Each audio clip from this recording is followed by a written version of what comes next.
ஒரு இளைஞன் தன் காலில் ஏற்பட்ட காயத்திற்கு கட்டு போட்டுக் கொண்டு வருகிறான். அவன் எதிரே வந்த ஒரு நபர், "உன் காலில் எப்படி காயம் ஏற்பட்டது?" என்று கேட்கிறார். அதற்கு அவர் ஒரு பதில் கூறுகிறார்.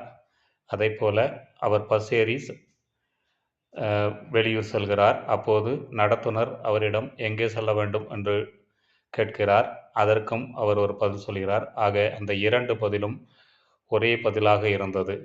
என்ன பதில் என்பதை தெரிந்து கொள்வோம். காலில் செங்கல் பட்டு காயம் ஏற்பட்டது என்று கூறுகிறார். அதாவது செங்கல் பட்டு காலில் காயம் ஏற்பட்டது என்று கூறுகிறார். அந்த நடத்துனரிடம் தான் செல்லப் போகும் இடத்தின் பெயர் செங்கல்பட்டு என்று அந்த ஊரின் பெயரை கூறுகிறார். ஆக 2ம் ஒரே பதில் என்பதுதான் அந்த கேள்வியின் பதில். நன்றி, வணக்கம்.